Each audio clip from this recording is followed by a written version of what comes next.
बिस्मिल्लाहिर्रहमानिर्रहीम, अस्सलाम वालेकुम। मैं हूं Nabeel Tariq Bhatt, point of view Facebook और यूट्यूब चैनल से। आज हम इस वीडियो में बात करेंगे कि हुकूमत ने आर्मी एक्ट 1952 1952 में क्या तरमीम की इस एक्ट में। इसके अलावा ये जो घड़ी का शोशा रात का इन्होंने चलाया हुआ था, जो कि 2019 में सेल हो चुकी थी। ये घड़ी 20 सितंबर 2019 में दुबई में फ़रोख्त हो चुकी थी, लेकिन उमर फ़ारूक ज़हूर साहब को इमरान खान ने बेची, या ये कह रहे थे फराग घोगी ने बेची। तो बेतुकी सी बात, इसका तिया पैंचा वैसे भी पीटीआई के वर्कर्स रात से इनका कर चुके हैं, सारे डिटेल्स के साथ, सारे प्रूफों के साथ कि इमरान खान ने ये कितने की ली, कितने की बेची, उसकी परचेज़ की डिटेल ये आपके सामने चल रही होगी। एफबीआर में ये जो इन्होंने अपने गोशवारे जमा करवाए ये भी आपके सामने चल रहे हैं। लेकिन इस हार का ये जो अभी आपके सामने चल रहा है, इसका कोई ना पूछे। इसकी डिटेल अरशद शरीफ ने भी मांगी थी, कोई डिटेल नहीं आई। ये हार इस टाइम कहाँ है, इसकी मालियत क्या है, इसको कितने पैसे दे के तोशाखाना से खरीदा गया या खरीदा गया भी कि नहीं, कोई डिटेल नहीं। ये नहीं पूछ सकते। यहाँ तो आपको मार दिया जाएगा, यहाँ आपको करंटें लगाई जाएंगी, या आपको एमए उठा लिया जाएगा और गुमशुदा में आपका नाम आ जाएगा। तो ये चीज़ नहीं पूछ सकते। खैर, इसके अलावा मरियम सफदर नवाज़ को जो कतरी शहज़ादे उनके प्यारों ने गिफ्ट दी मर्सिडीज़ बेंज, उसको इन्होंने सेल किया। नवाज़ शरीफ को पैसे वो गिफ्ट कर दिए। नवाज़ शरीफ ने वो गिफ्टेड पैसों से ज़मीन का एक टुकड़ा खरीदा, उसको मरियम सफदर नवाज़ के नाम पे ट्रांसफ़र कर दिया। ये मैं नहीं कह रहा, ये वो रिपोर्ट जीआईटी की कह रही है। जिस जीआईटी रिपोर्ट ने शरीफ फहमी की सारी डिटेल्स की, सुप्रीम कोर्ट में ये ऑन रिटन है। इस तरह की चीज़ें जायज़ हैं अगर आपके लाने वाले आपके साथ हैं। तो ये घड़ी की डिटेल, ये सारा कुछ, ये प्रोपेगेंडा में शिफ्ट किया गया। किसने शिफ्ट किया, किसके थ्रू? अब ये कहेंगे हमें लफाफी भी ना कहें। सईद तलाल हुसैन, इनका ये बयानिया था कुछ अरसा पहले, अब इनका ये बयानिया है। तो इनको लफाफे ना कहें तो और क्या कहें। इसके अलावा मैं आपको इस वीडियो में ये भी बताऊंगा कि कुछ दिनों से वीडियोस क्यों नहीं आ रही और मैं किन वीडियोस पे काम कर रहा हूँ। है उसके अलावा बात ये करते हैं कि क्या हम अपने माजी पर फ़ख्र कर सकते हैं? क्या हमारा माजी, हम एज अ मुसलमान, हमारे जो लीडर आए अभी तक 2022 तक पीछे चले जाएं, तो क्या वो इतने ही शानदार थे कि जिन पर हमें फ़ख्र करना चाहिए? और वो उनको कैसे वो फोत हुए, शहीद हुए, मारा गया, उनकी क्या डिटेल्स थी? क्या वो अपनों के ही हाथों मरे? सबसे पहले बात करते हैं हज़रत उमर फ़ारूक को शहीद करने वाला कौन था। ये सबको पता है। हज़रत उस्मान गनी रज़ी अल्लाह ताला अन्हो को शहीद करने वाला कौन था? मौला अली को शहीद करने वाला कौन था? इसके अलावा इमाम हसन अलैहिस्सलाम को जहर देने वाला कौन था? क्या वो उनका अपना था? वो सबको पता है। हज़रत इमाम हुसैन को शहीद करने वाला कौन था? चलें, ये सब बातें तो बड़ी ऊपर रह जाती हैं। हम ऑन ग्राउंड बात करते हैं कि हमारे जो लीडर गुजरे हैं पाकिस्तान की हिस्ट्री में, कायद-ए-आज़म मोहम्मद अली जिन्ना, इनकी एम्बुलेंस कैसे ख़राब हुई? इनकी कुछ खिताब थे, लास्ट खिताब, उनमें से मैं आपको एक खिताब सुना देता हूँ। ये खिताब था 14 तारीख 6 महीना 1948, इनकी वफ़ात से 3 माह पहले। वो मैं आपको बाय वर्ड वो बता देता हूँ कि इनके वर्ड्स थे, मुसल्लह अफवाज अवाम की हादम है, आप कौमी पॉलिसी नहीं बना सकते, ये हम सिविलियंस का काम है जो सब मामलात को देखेंगे और इनके फैसले करेंगे। तुम्हारी जिम्मेदारी ये है कि तुम वो टास्क निभाओ जिनके लिए तुम्हें मुख्तस किया गया है।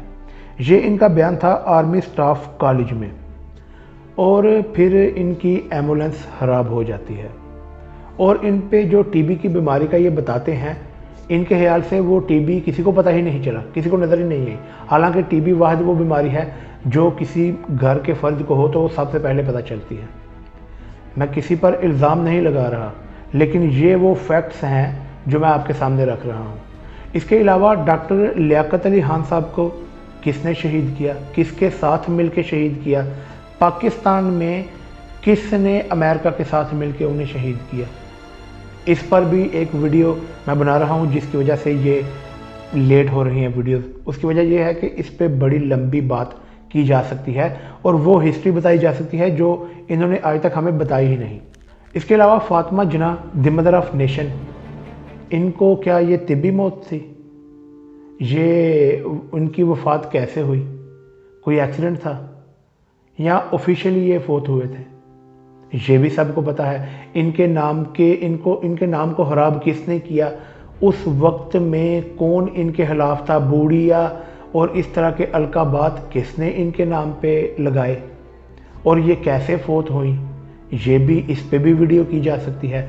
ये भी बड़ी लंबी बात है। और इसके अलावा पॉपुलर लीडर जुल्फ़िकार अली भुट्टो जो कि फांसी चढ़े, उनको किसने फांसी चढ़ाया, कैसे चढ़ाया, वो कौन 4 जनरल्स थे, ये किताब में लिखा हुआ था। मैं किसी पर इल्ज़ाम नहीं लगा रहा, ये किताबों में लिखी हुई बातें हैं और मैं इस पर भी वीडियो कर रहा हूँ कि ये किसने लिखा, कैसे लिखा, क्योंकि इंटरनेट से ये रिमूव करवा सकते हैं, ये किताबों से रिमूव नहीं करवा सकते। वो 4 बंदे कौन थे? जनरल थे।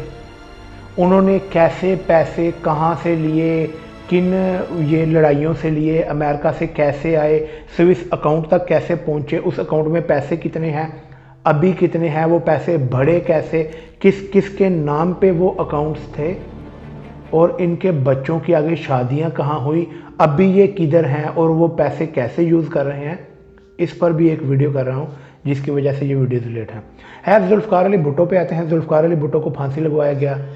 किसने फांसी चढ़वाया वो सबको पता है।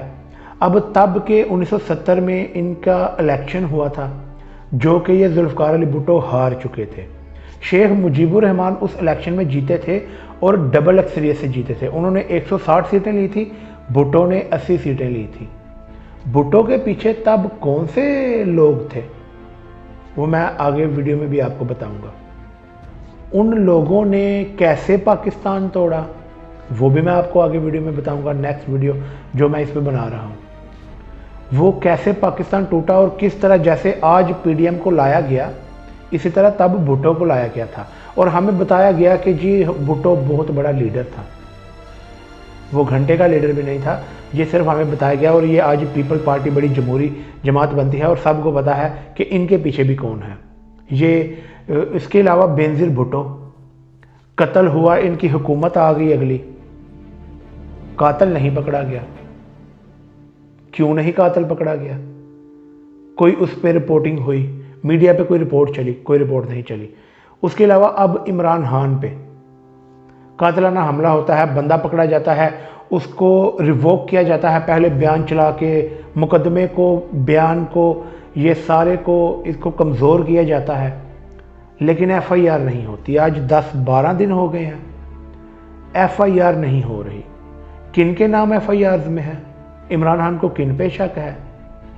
वो कौन फौजी है और क्या इन पे एफआईआर नहीं हो सकती? इनके कातिल भी नहीं पकड़े जाएंगे। ये हमारा माजी है। इन सब सवालों के जवाबात हम ढूंढने को आए तो हमें यही पता चलता है कि हम एज अ मुसलमान ही अपनी सलामती नहीं चाहते। आज तक इन मुसलमानों को जो बेहतर रास्ते पे जा रहे थे, कुछ जा रहे थे, कुछ को जाते हुए बताया गया कि ये देखो ये बेहतर रास्ते पे जा रहे हैं, हालांकि वो बेहतर रास्ते पे नहीं थे। लेकिन अब जो हैं उनको गंदा किया जा रहा है, अपने ही मुसलमान भाइयों के हाथ में मरवाया जा रहा है। तो ये हिस्ट्री है अभी तक की पाकिस्तान की जो मुझे समझ आई है, और ये आपको बताना ज़रूरी इसलिए था कि हमारे नसाब में ही हमें गलत पढ़ाया जा रहा है, हमारे हिस्ट्री हमें गलत बताई जाती है, हमारे बड़ों ने हमें सही नहीं बताया। खैर, इसके अलावा जो बात कर रहे थे आर्मी एक्ट में जो तरमीम हो रही है, ये हुकूमत कर रही है।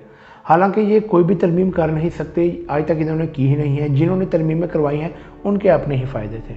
अभी ये जो तरमीम हो रही है 1952 वाली आर्मी एक्ट में, इसमें तरमीम ये की जा रही है कि जिसके तहत वज़ीर-ए-आज़म एग्जीक्यूट ऑर्डर के ज़रिए किसी भी ऑफिसर को मुद्दत मुलाजमत में तोसी दे सकेंगे। अब ये क्या होने जा रहा है, किसको तोसीह मिलने जा रही है, या ये सारा सिनेरियो बनाया जा रहा है? कोई कहता मुझे तोसीह नहीं चाहिए, फिर ये सारे मामलात भी सामने आ रहे हैं। तो क्या ये पाकिस्तान के ये सारे सिस्टम को नॉर्थ कोरिया वाला सिस्टम बनाया जा रहा है, वन मैन शो? ये जमहूरियत है पाकिस्तान में। खैर, आज की वीडियो के लिए इतना ही। मुझे इजाज़त दीजिए। अस्सलाम वालेकुम।